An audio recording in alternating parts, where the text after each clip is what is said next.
광야에 외치는 자의 소리다. 기도하겠습니다. 하나님, 오늘 우리가 또 예수님을 보기 원합니다. 참 삶에 지치고 또 우리가 기대었던 모든 것으로부터 때로는 거절당하고 때로는 삶의 소망조차 없는 삶의 자리에 있을 때가 너무나 많습니다. 주님, 그럼에도 불구하고 노뱀으로 달리신 예수 그리스도를 볼 때 우리에게 생명이 있습니다. 오늘 이 자리가 그 높이 달리신 예수님을 바라보는 자리가 되게 하시고 하나님의 통치가 임하는 자리가 되게 하여 주시옵소서. 부족한 종을 통하여서 전능하신 하나님이 드러나는 시간으로 사용하여 주시옵소서. 예수님의 이름으로 기도합니다. 아멘. 오늘은 요한복음 강의 13번째 시간입니다. 우리가 지난주까지는 1절부터 18절까지 이제 요한복음의 서론에 해당하는 부분을 12번에 걸쳐서 함께 이제 꼼꼼히 살펴봤고요. 요한복음의 구조를 한번 좀 띄워주시면 좋겠습니다. 요한복음의 구조가 이렇게 되어 있다고 제가 말씀을 드렸었죠. 1장 1절부터 18절까지가 서론, 저희가 이제 마스터했고요. 19절부터 12장 50절까지가 이제 오늘부터 시작되는 여정입니다. 갈릴리와 유대의 사역에서 7가지의 기적들을 중심으로 또 예수님이 하나님 되심을 드러내는 이야기들이 우리에게 이제 매주 선포가 될 겁니다. 그리고 13장부터 17장까지는 다락방 설교 및 기도, 예수님의 대제사장적 기도가 또 펼쳐지게 되고 18장부터 20장까지는 십자가 고난과 부활, 그리고 21장은 결론에 해당하는 부분입니다.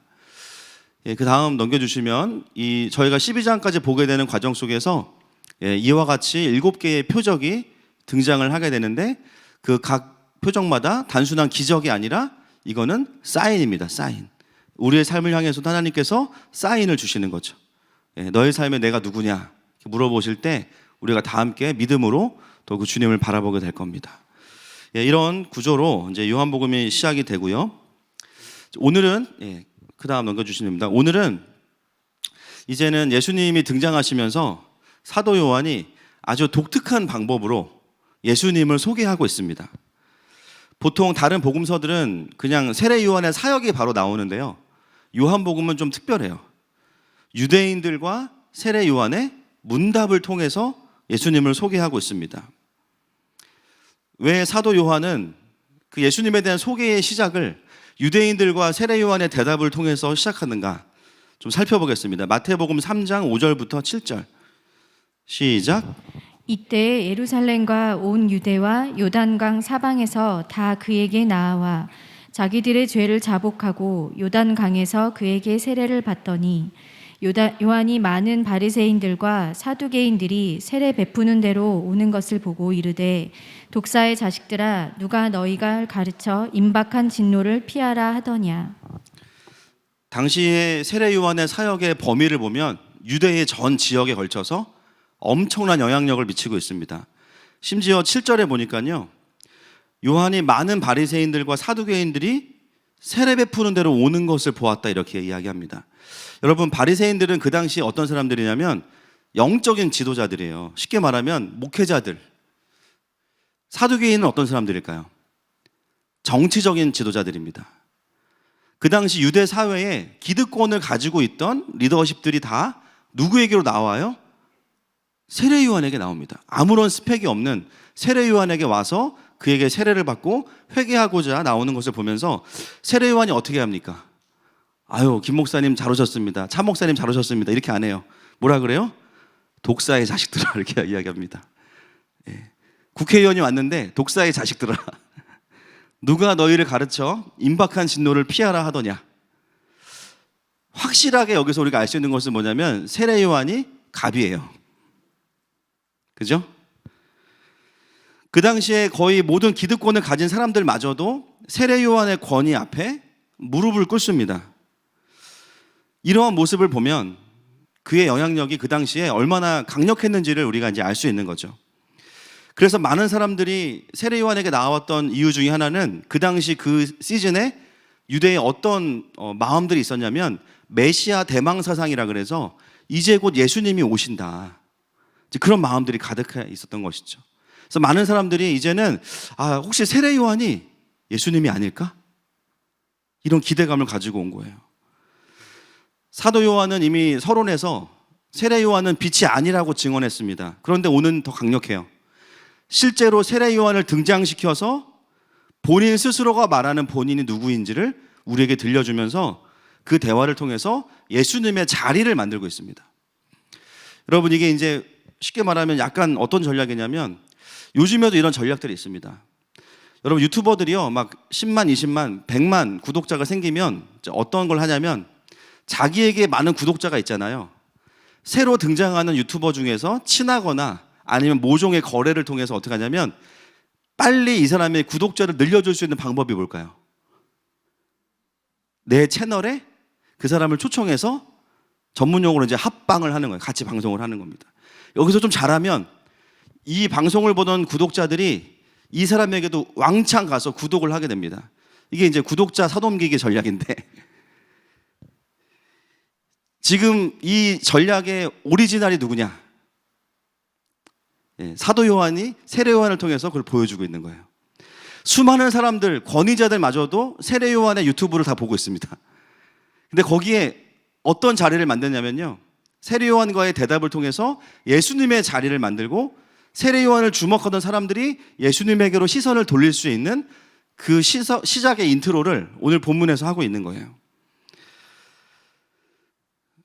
그래서 우리가 오늘 이 질문을 같이 보면서 우리에게 적용해야 될 것이 무엇인가, 그 질문들을 우리에게 적용하면서 그런 관점에서 예수님이 예수님 되시기 위해서 우리도 이 질문 앞에 우리의 존재를 가지고 서야 됩니다. 19절과 20절 말씀 같이 한번 보겠습니다. 시작. 유대인들이 예루살렘에서 제사장들과 레위인들을 요한에게 보내어 내가 누구냐 물을 때에 요한의 증언이 이러하니라. 요한이 드러내어 말하고 숨기지 아니하니 드러내어 하는 말이 나는 그리스도가 아니라 한데. 자, 여러분, 예루살렘에서 제사장들과 레위인들이 왔다고 하는데요, 어디서 온 걸까요? 이 사람들이 더 구체적으로 산헤드린 공의회입니다.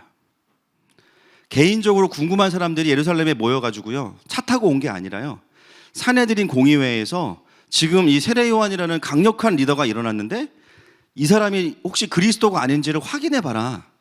그래서 제사장들과 레위인들을 공식적으로 파견한 거예요. 그분들이 와서 묻습니다. 너는 누구냐? 그때 요한의 대답이 뭐죠? 나는 그리스도가 아니라. 약간 동문서답이지 않습니까, 여러분? 너는 누구냐? 나는 차성목이다. 이래야 되는데요, 너는 누구냐? 나는 예수님이 아니다. 나는 그리스도가 아니야. 동문서답으로 보이지만 사실 이 대화는 정확한 대화입니다. 세례 요한은 자신에게 와서 자신이 누구인지를 묻는 그들의 의도가 무엇인지를 정확하게 간파하고 있었어요. 이들이 나에게 와서 너가 누구냐라고 묻는 의도는 혹시 당신이 그리스도입니까? 이것을 묻는 것이죠. 그것을 간파한 세례 요한은 대답합니다. 나는 그리스도가 아닙니다. 자신이 메시아가 아님을 먼저 이야기해요. 여러분, 예수님이 드러나시려면 어떤 일이 먼저 일어나야 될까요? 그리스도처럼 보이지만 실제로는 그리스도가 아닌 것이 드러나야 됩니다. 나에게 예수님이 예수님 되려면 내 속에 예수님처럼 보였어요. 예수님인 줄 알았어요. 그리스도인 줄 알았어요. 그랬던 가짜 그리스도가 드러나야 되는 거예요. 마치 내 안에 있으면서 나를 구원해 줄 것처럼, 나를 채워줄 것처럼 보였던 그리스도. 때로는 하나님보다 사람을 더 의지하고, 때로는 하나님보다 돈을 더 의지하고. 여러분, 사람과 돈이 나쁘다는 것이 아닙니다. 핵심은 뭐냐면 아무리 훌륭한 사람, 아무리 많은 돈이라 할지라도 그것이 우리에게 진정한 구원은 아니라는 것이죠.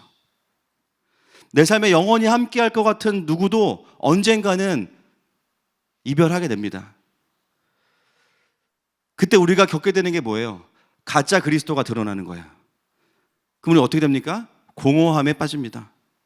근데 그것은 우리에게 위기가 아니에요. 그때 우리가 무엇을 깨닫냐면,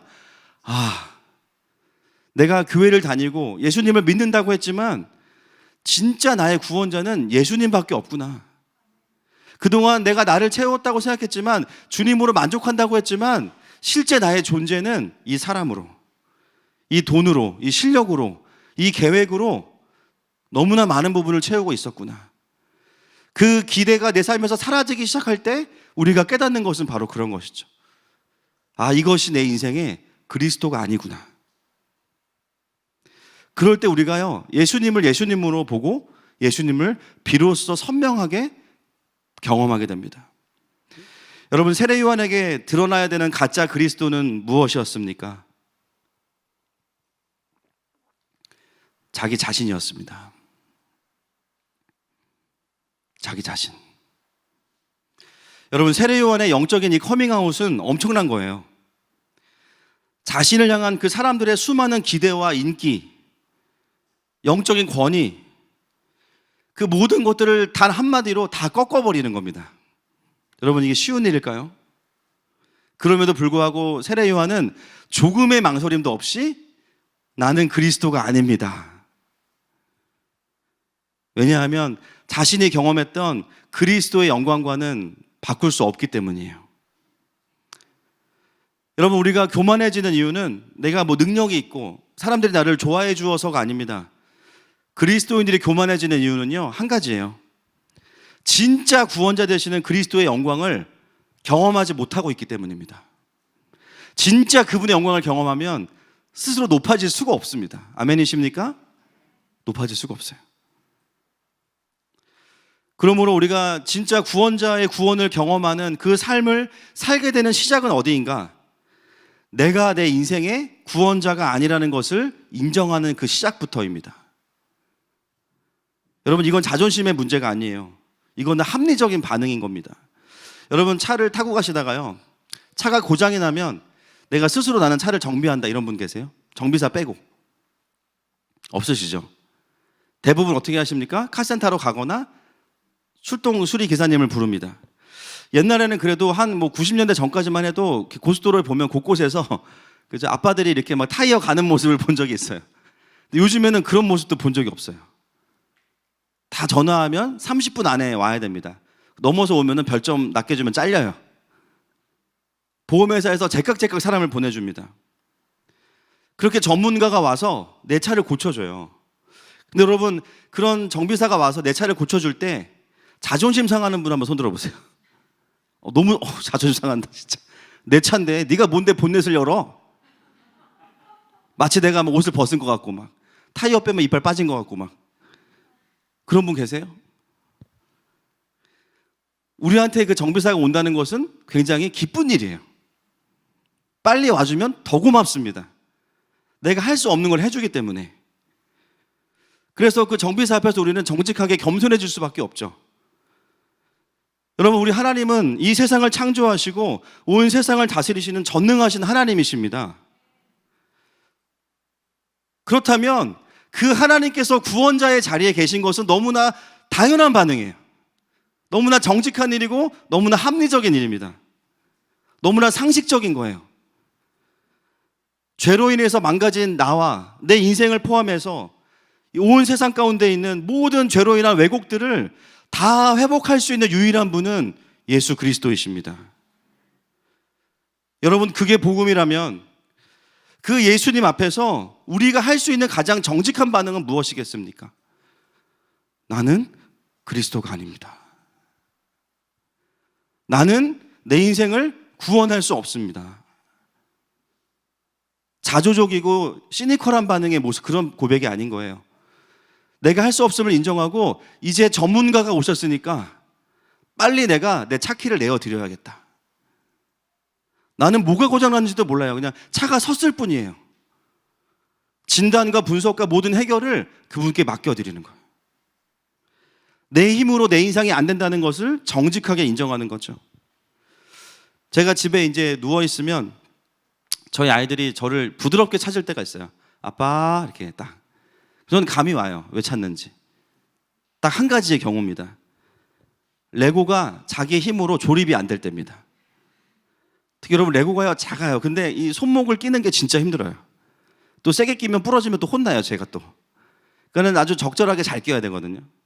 근데 그 힘이 필요할 때 저희 아이들이 저를 이렇게 부드럽게 찾아요. 그때마다 아이들이 저에게 하는 말이 있습니다. 아빠, 내가 해봤는데 잘 안 돼요. 내가 해봤는데 잘 안 돼요. 여러분, 이게 오늘 본문으로 따지면 어떤 고백이죠? 나는 그리스도가 아닙니다. 여러분, 하나님 앞에서의 우리의 그리스도 되심에 대한 고백이 뭐예요? 하나님 아버지, 아빠, 내 인생 내가 해봤는데 잘 안 되네요. 이건 자존심의 문제가 아니라 정직한 겁니다. 우리가 예수님을 믿고 그분을 의지한다는 것은 종교 생활만 하는 것이 아니에요. 교회를 왔다 갔다 하는 것만이 아니라 나의 삶의 구원자가 되시는 그분 앞에 내 삶을 던져드리는 것이죠. 비록 내가 많이 망가뜨려 놨고 내가 많이 회복시킬 수 없을 만큼 너무나 많은 실타래가 엉켜있는 것 같지만, 그러나 그것을 해결할 수 있는 분이 계신다는 것을 알기 때문에 정직하게 그분 앞에 더 망가지기 전에 하루빨리 내어드리는 것, 그것이 바로 신앙생활입니다. 여러분, 세례요한 보세요. 세례요한이 멘탈이 약해 보이십니까, 여러분? 뭔가 멘탈이 약해야만 교회 다닌다고 생각하는 분들이 있어요. 여러분, 세례요한은 어떤 사람이죠? 그 더운 45도 광야에서 낙타 털옷을 입고 있는 분입니다, 이 형님이.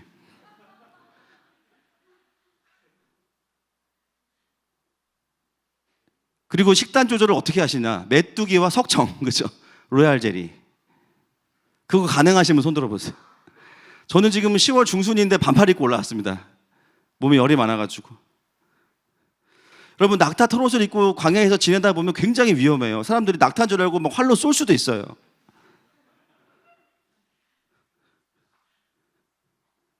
제가 아는 독한 분들 중에 이제 3위가 세례요한, 2위가 바울, 1위가 예수님. 다 멘탈이 갑이신 분들이에요. 그죠? 근데 이분들의 공통점이 또 있어요. 기도하는 분들이에요. 기도하는 분들이죠. 심지어 예수님 하나님이신데 새벽마다 기도하시죠. 여러분, 신앙생활은 나약한 사람들이 하는 게 아니라 정직한 사람들이 하는 겁니다. 답이 없는 나의 인생에 그 하나님의 영광과 형상이 회복되는 첫 번째 단추가 무엇인가? 내 인생에 예수님이 예수님 되시는 첫 번째 단추가 무엇인가? 내가 내 인생에 그리스도가 아닌 것을 인정하는 겁니다. 그리고 내 삶에 내가 의지하던 가짜 그리스도가 나도 모르게 있었음을 비로소 깨닫는 거예요. 그게 때로는 나 자신일 수도 있고요, 내 가족일 수도 있고요, 내 통장의 잔고일 수도 있어요. 그리고 여러분, 세상은 끊임없이 우리에게 다른 설교를 할 겁니다. 세상이 우리에게 주는 메시지가 뭐죠? 네가 네 인생의 주인공이야. 스포트라이트를 네가 받아야지. 너의 꿈을 펼쳐봐. 너 스스로를 사랑해야지. 너의 그 인맥이 너의 삶의 구원자야. 사람이 너의 삶의 구원자야. 우리가 노력하면 평화로운 세상이 올 거야. 여러분, 이 메시지가 다 한 가지예요. 무엇입니까? 우리가 그리스도다라고 말하는 것입니다. 우리가 그리스도다. 여러분, 속지 마십시오. 우리는 그리스도가 아닙니다. 이것을 인정하는 것이 신앙생활의 시작인 거예요. 너무나 안타까운 것은 뭐냐면 교회를 10년, 20년, 30년을 다니고서도요, 이 단추를 아직도 못 끼운 분들이 많으세요. 여전히 교회는 다니지만 인생의 삶의 문제로 돌아와서는 다른 그리스도를 의지하고 있어요. 근데 왜 이걸 못 깨닫냐? 자각 증상이 없기 때문입니다. 그러다 어느 순간 하나님께서 은혜를 주시죠. 그것이 그리스도가 아닌 것을 깨닫게 하십니다. 그때 우리는 허무함으로 가면 안 돼요. 예수님께 나와야 됩니다. 할렐루야. 오랫동안 내 삶에 들어와서 마치 하나님인 것처럼 나에게 함께했던 그 어떤 것, 근데 그것이 사라질 때 예수님께서 예수님으로 나에게 나타나시는 거예요. 여러분, 정직하게 돌아보십시오. 내가 그리스도인이라고 말하지만 혹시 나 자신을 의지하고 살고 있지 않으십니까?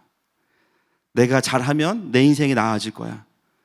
아직도 그 메시지에 반응하며 살고 있다면 우리는 그리스도인이라고 써놓고요, 사실은 그리스도인이 아닌 거죠. 자기 이름을 집어넣으셔야 됩니다. 성목인, 이렇게 되는 거죠. 그리스도인이 아니고. 세례 요한인.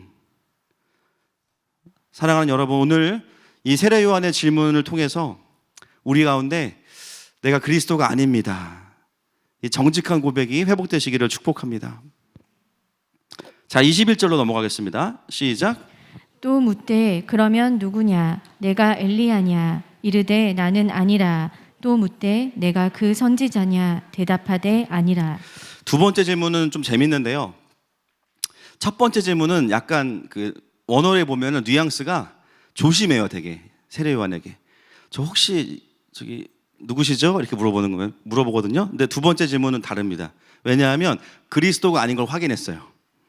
그래서 원어로 보면 어떻게 되냐면 첫 번째는 이제 who, 누구냐 who. 두 번째는 what입니다. 너 뭐야? 이거예요. 그럼 너 뭐야? 예수님 아니야? 그럼 넌 뭐야? 이게 뭐 원어에 되게 웃겨요, 사실은.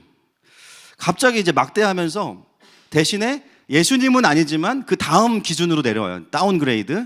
그러면 네가 엘리야냐? 아니면 그 선지자냐? 이 더 선지자는 뭐냐면요, 모세가 말한 그 선지자입니다. 여러분, 갑자기 근데 왜 엘리야가 나올까요? 말라기 3장 1절과 4장 5절 6절 말씀 보겠습니다. 시작. 만군의 여호와가 이르노라. 보라, 내가 내 사자를 보내리니 그가 내 앞에서 길을 준비할 것이요 또 너희가 구하는 바 주가 갑자기 그의 성전에 임하시리니 곧 너희가 사모하는 바 언약의 사자가 임하실 것이라. 보라, 여호와의 크고 두려운 날이 이르기 전에 내가 선지자 엘리야를 너희에게 보내리니 그가 아버지의 마음을 자녀에게로 돌이키게 하고 자녀들의 마음을 그들의 아버지에게로 돌이키게 하리라. 돌이키지 아니하면 두렵건대 내가 와서 저주로 그 땅을 칠까 하노라 하시니라. 아멘. 그럼 말라기 4장이 구약의 마지막 말씀이죠. 구약의 마지막이 엘리야를 보내시겠다는 것으로 끝납니다. 그리고 두 장 넘기면 마태복음에 족보 나오고 세례 요한 나오죠. 구약과 신약을 이어주는 브릿지의 그 하나님의 사람이 세례 요한이죠. 근데 그 엘리야의 모습은 어떠한가? 열왕기하 1장 8절 보겠습니다. 시작. 그들이 그에게 대답하되 그는 털이 많은 사람인데 허리에 가죽띠를 띠었더이다 하니 왕이 이르되 그는 디셉 사람 엘리야로다. 네, 그의 특징, 털이 많고 허리에 가죽띠를 띠었다. 자꾸 최우성 목사님하고 헷갈리는데 여러분, 비진리예요. 유대 지도자들이 의심했던 이유는 세례 요한의 모습 자체도 굉장히 엘리야와 똑같죠. 마가복음 1장 6절 말씀. 시작. 요한은 낙타털 옷을 입고 허리에 가죽띠를 띠고 메뚜기와 석청을 먹더라. 예, 마가복음의 마가는 의도적으로 세례 요한을 누구와 연결시켜요? 엘리야와 연결시켜요. 사실상 세례 요한은 엘리야일까요? 아닐까요? 사실은 엘리야의 역할을 하고 있습니다. 강력한 증거가 있어요. 예수님께서 그를 이야기하시죠. 마가태복음 17장 11절부터 13절. 시작. 예수께서 대답하여 이르시되 엘리야가 과연 먼저 와서 모든 일을 회복하리라. 내가 너희에게 말하노니 엘리야가 이미 왔으되 사람들이 알지 못하고 임의로 대우하였도다. 인자도 이와 같이 그들에게 고난을 받으리라 하시니 그제서야 제자들이 예수께서 말씀하신 것이 세례 요한인 줄을 깨달으니라. 자, 예수님이 세례 요한을 누구라고 부르셨어요? 그러면 끝난 거잖아요. 엘리야잖아요. 그런데 오늘 세례 요한이 뭐라 그래요? 자기는 엘리야가 아니다. 왜 그랬을까요? 맞는데 왜 아니라 그랬을까요? 여러분, 세례 요한이 낙타 털옷을 왜 입었겠어요? 그 더운데. 왜 식단 조절을 했겠어요? 본인 또한 스스로의 정체성 가운데 엘리야로의 부르심이 있다는 것을 알았을까요? 몰랐을까요? 알았습니다. 그런데 산헤드린 공의회에서 왔던 제사장들과 유대인들이 물어봐요. 엘리야냐? 그런데 아니라고 대답해요. 이 아니라는 말의 의미가 무엇일까요? 그 질문을 한 사람들의 의도에 대한 대답인 겁니다. 유대의 지도자들은 메시아가 오기 전에 정말 엘리야가 문자 그대로 다시 환생한다고 생각했어요. 하늘에서 내려온다고 생각했어요. 그리고 만약에 세례 요한이 그런 엘리야라면 그를 인정하려고 했어요. 그러나 세례 요한은 생각이 달랐어요. 엘리야로의 부르심을 알고 있었지만 자신의 존재 이유는 환생한 엘리야를 코스프레하면서 사람들에게 인정받는 것이 핵심이 아니었어요. 그의 마음은 어디에 있었냐? 엘리야의 육체적 환생 자체가 아니라 엘리야적인 삶을 사는 겁니다.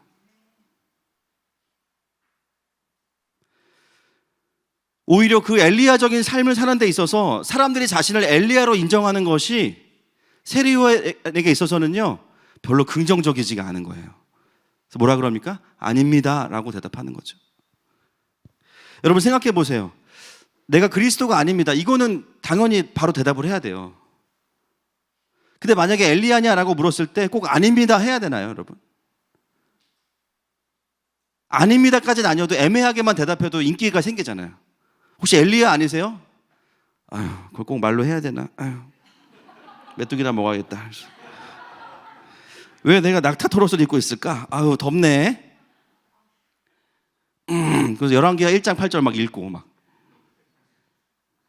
나는 말한 적 없어요. 그렇죠? 사람들끼리 어머 엘리야인가 봐, 엘리야인가 봐. 더 많은 사람들이 몰려오겠죠. 세례 요한은 그런 의미의 엘리야로는 살고 싶지 않은 거예요. 오히려 영적인 엘리야로서 그 역할과 부르심에 합당한 삶을 살아드리고 싶은 거예요. 엘리야 코스프레를 하면서 자신이 인정받는 게 목적이 아니라 그 엘리야를 보내신 하나님의 그 목적, 아비의 마음을 자녀에게로,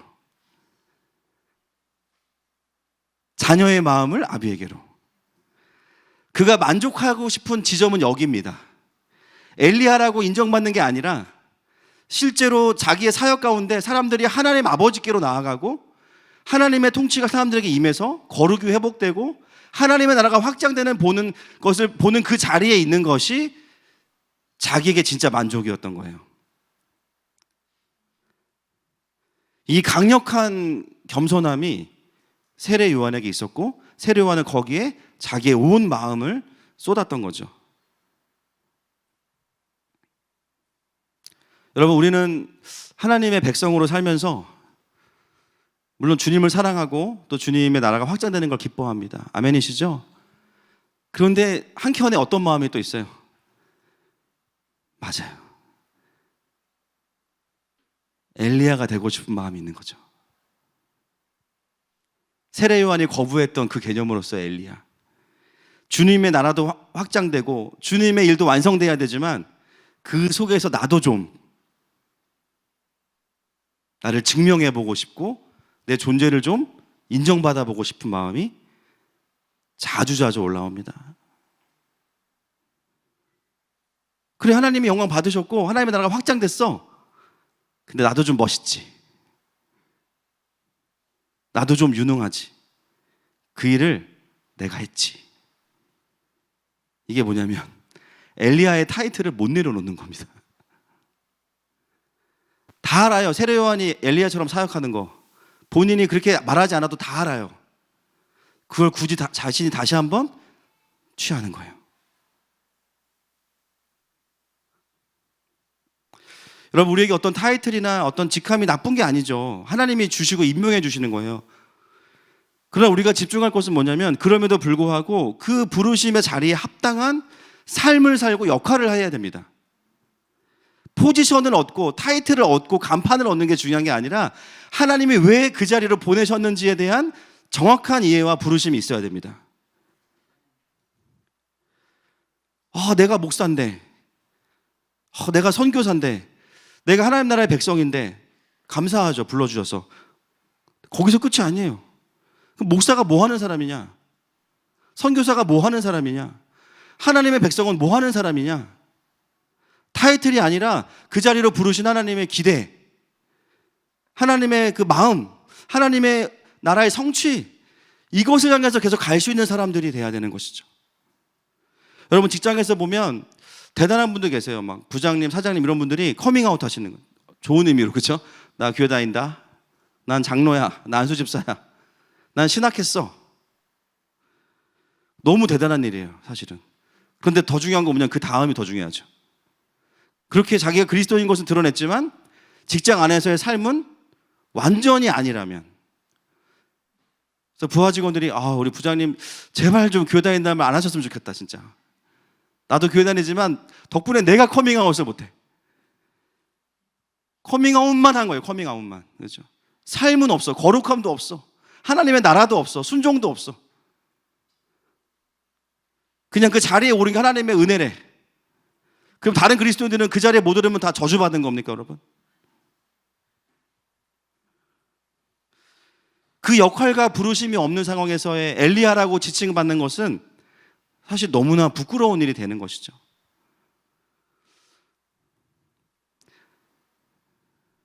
우리들은 그럼에도 불구하고 때로 엘리야 자체의 모습이 너무 중요하다고 생각해요.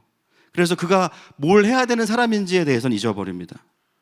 세례 요한은 그게 아주 정확하게 정리가 되어 있는 사람이었어요.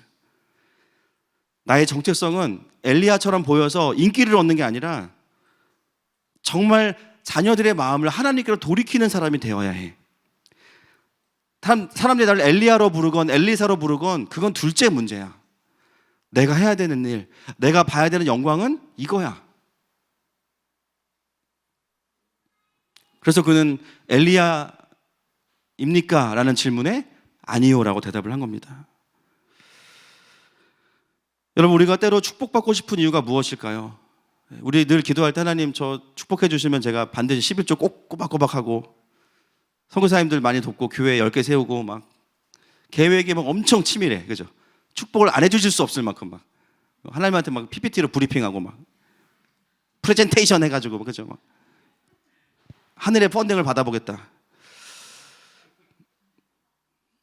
물론 필요합니다. 저도 가끔 그럴 때 있습니다.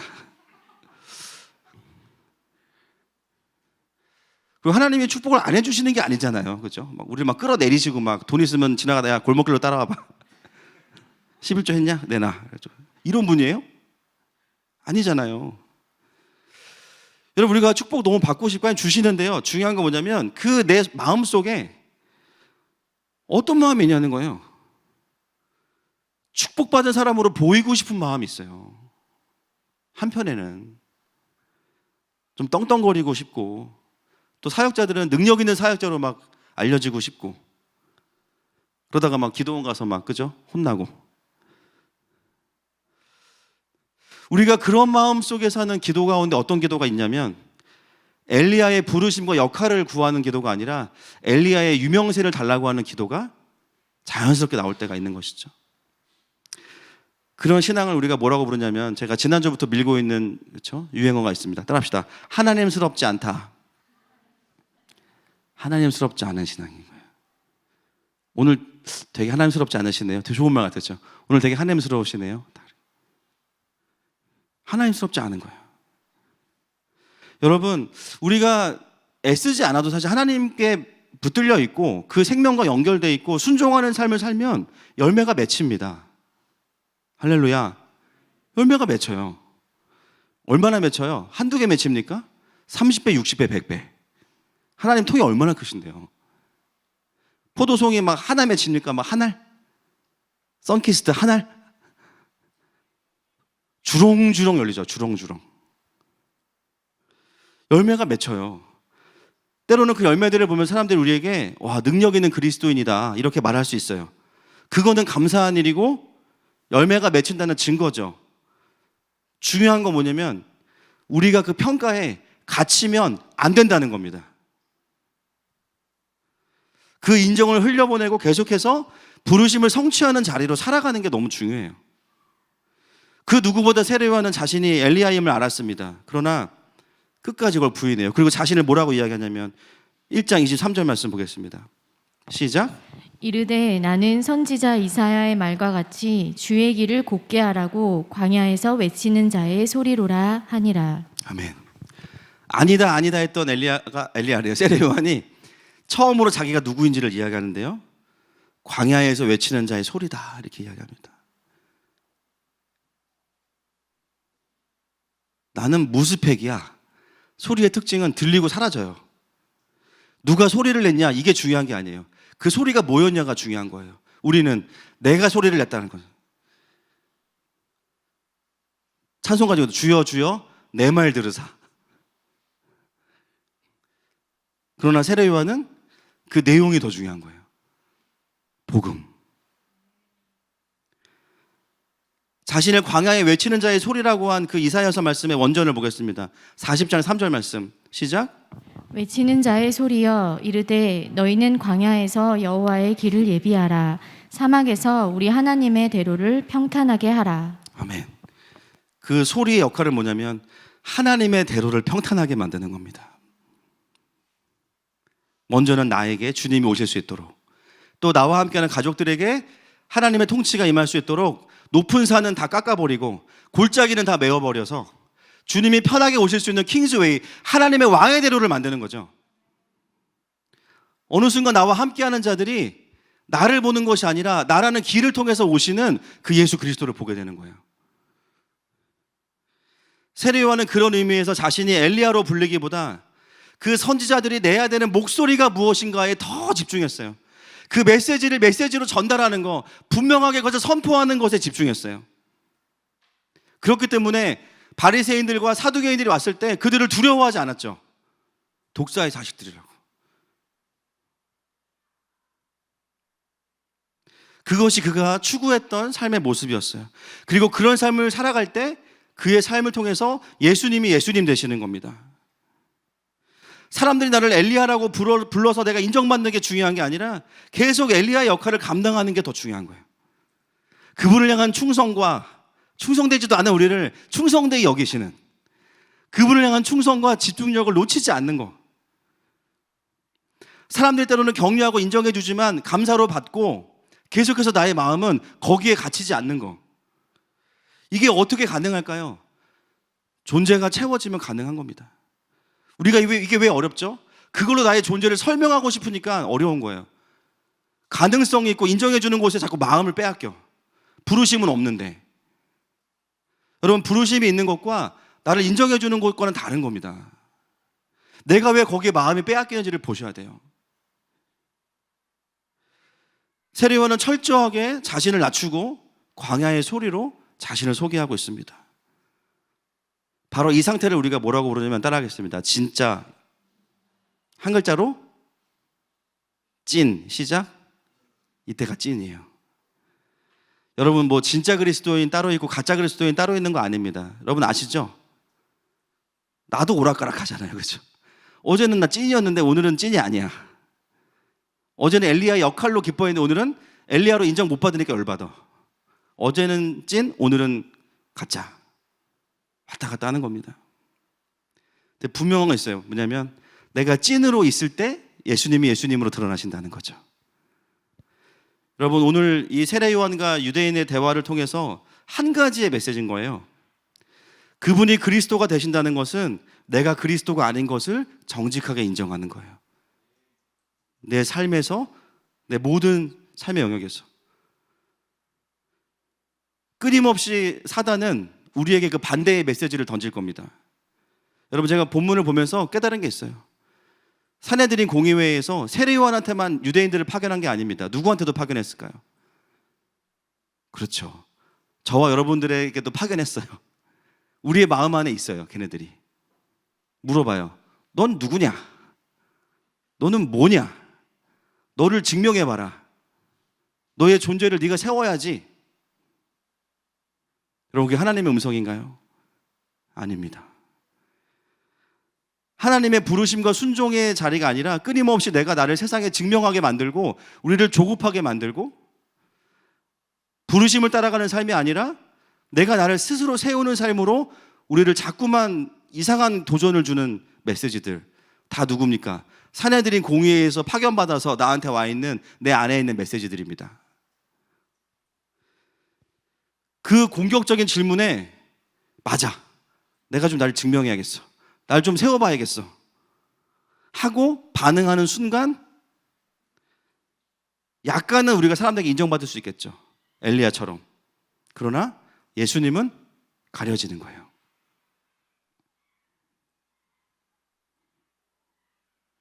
설령 그것이 세상 일이 아니라 사역이라 할지라도,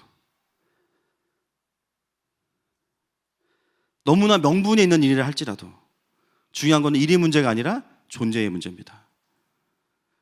우리가 그 메시지에 귀를 기울이고 나를 증명하려고 하는 순간 우리는 복음을 외쳐야 되는 소리의 부르심에 대해서는 패배하게 되고 그 모든 주목과 사람들의 시선을 나에게로 가지고 오는, 그게 패배죠, 사실은. 여러분, 우리가 세상에서 힘든 이유가 뭐예요? 끊임없이 세상은 우리에게 너를 증명하라고 이야기합니다. 너의 실력을 보여봐라. 난 예수님 전하고 싶은데 별로 할 줄 아는 것도 없는데. 그러니까 세상에 나가면 힘든 거야. 나 예수님 얘기 말고 할 게 없는데. 세상은 끊임없이 우리에게 너를 보여봐. 어쩌면 그런 마음 있는 분들은 오늘 되게 위로가 될 거예요. 축복합니다. 우리는 끊임없이 내 속에서 나에게 찾아와서 너가 누구냐라고 묻는 그 질문 앞에 애매하게 대답하시면 안 돼요. 그래, 맞아. 내가 사실 가능성이 있는 사람인데. 주님 왜 모르시겠어요? 그거 다 아시죠? 사실 내가 잘할 수 있는데. 알아요. 알죠. 그러나 그 대답에는 아니라고 대답하셔야 됩니다. 주님한테만 예스 하시면 돼요. 아멘이십니까? 거기서 애매하게 말하는 순간 먹히는 거예요. 마음 다 뺏기는 겁니다, 이제. 주님은 왜 날 안 쓰실까부터 시작해서 내가 쟤보다 난데, 내가 뭘 할 수 있는데, 막 이제 그때부터 쭉 들어가는 거예요. 우리의 대답은 초반에 딱 자르는 거예요. 나는 그리스도가 아니야. 그래, 사람들이 나에게 엘리야와 같다고 말해. 그러나 난 엘리야가 아니야. 나는 아버지의 사랑을 말하는 소리로 충분한 사람이야. 할렐루야.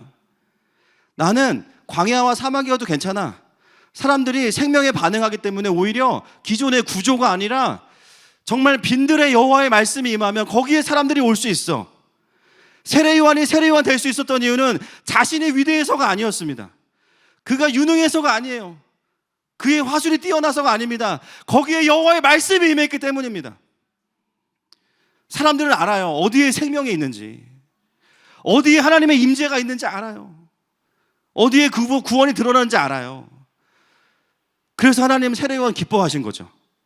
자기의 색깔은 다 없애고 오직 그 복음의 색깔만 가지고선 그릴 수 있는 백지와 같이 자기 자신을 예수님께 드린 사람이 세례 요한이었어요. 우리가 우리 안에 있는 그 유대인들을 향해서 뭐라 그래야 됩니까? 더 이상 날 시험하지 마라. 나에게 영적인 뽐뿌질 하지 마라. 설령 나를 통해서 주님이 대단한 일을 하시고 엄청난 일을 하셔도 나는 그냥 소리일 뿐이야.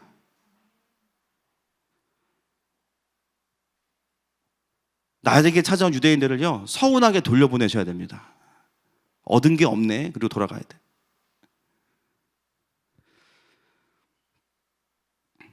그들의 인간적인 기대를 다 꺾어버려야 돼요. 여러분, 끊임없이 사단이 여러분에게 속삭일 거예요. 너 지금 뭐 하고 있니? 너 퇴보되고 있어. 네 나이를 봐. 네 환경을 봐. 그게 하나님의 음성이면 우리는 조급해지지 않거든요. 근데 그 메시지를 붙잡잖아요. 조급해져요. 그리고 막 내가 뭘 행동을 하게 돼요. 자꾸 두려움에 묶여서 속고 있는 겁니다. 여러분, 우리는 우리를 증명할 필요가 없어요. 우리는 이미 증명되었습니다. 십자가로. 할렐루야. 우리는 그분의 자녀예요. 뭘 증명해요? 그냥 그게 단데. 여러분의 부르심을 잃어버리게 만들고 사람의 인정에 갇히게 만드는 그 메시지와 싸우셔야 됩니다. 아니, 목사님 그럼 뭐 진급도 하지 말고 뭐 어떤 직함도 갖지 말란 얘기예요? 아니죠. 존재의 문제라니까요. 하나님께서 부르신 그 자리에 어떤 마음으로 내가 있느냐예요. 설령 우리가 대통령이 된다 해도요, 그 자리에서 부르심과 하나님이 맡기신 역할을 따라가는 게 중요한 거예요. 오히려 내 존재가 다루어지지 않으면 자리가 없으면 없어서 힘들고 생기면 생겨서 또 만족이 안 돼요. 자리의 문제가 아니라는 거죠. 나를 드러낼 것인가? 그리스도를 그리스도 되게 할 것인가? 우리가 겸손하게 그분의 부르심과 마음을 따라가면 어느 순간에 예수님이 예수님 되시는 일들이 내 삶 가운데 강력히 일어납니다. 사역을 해도요, 내가 알아요. 내가 어떤 사람이. 근데 하나님의 통치가 강력히 임하는 거예요. 가정 안에 누굴 위해서 기도해 줄 때 그 손이 내 손이 아니에요. 이제 예수님의 손이 오는 거예요. 직장에서 버틸 수 없을 때 오히려 나를 주님 앞에 무너뜨리고 그분의 임재 안으로 들어가면 그곳에 주님이 임재하시는 거예요. 그것이 바로 예수님이 선명하게 내 삶 가운데 드러나시는 모습인 것이죠. 여러분, 오늘 이후로 사건을 보시면 다 처음 구절만 보세요. 이튿날, 사흘째 날. 갑자기 이제부터는 장면 전환이 엄청 빨라집니다. 그러면서 예수님에 대한 이야기가 다다다다다 나옵니다. 오늘까지가 이제 준비가 더 됐다는 얘기예요. 예수님이 예수님으로 그려질 수 있는 마음의 준비가 이제는 된 거예요. 찬양팀 나와주시고 말씀을 좀 정리하겠습니다. 여러분, 오늘 제가 말씀을 일주일 동안 묵상하면서 받은 마음은 하나였습니다. 와, 하나님 아버지는 정말 나를 통해서 하나님을 드러내기 원하시는구나 였어요. 우리가 뭐 잘되고 이런 걸 싫어하시고 이런 게 아니라 진짜 하나님은 그 하나님을 드러내기 원하시는구나. 우리 아버지가 얼마나 좋은 분이시고 그분이 얼마나 구원자가 되시는지를 드러내기 원하시는구나. 그래서 내 안에 그 하나님의 하나님 되심, 예수님의 예수님 되심을 어떤 부분에서는 조금은 가리고 조금은 왜곡하고 조금은 가져가려고 했던 그 마음들을 세례 요한의 고백을 통해서 우리에게 들려주시는 거예요. 여러분, 하나님 여러분을 통해서 여러분의 삶의 모든 곳에 그분을 드러내길 원하십니다. 이 시간에 그 주님 앞에 우리가 먼저 드려야 될 고백이 있어요. 주님만이 우리의 구원이시라는 거예요. 함께 이 고백으로 주님 앞에 나아가십시다.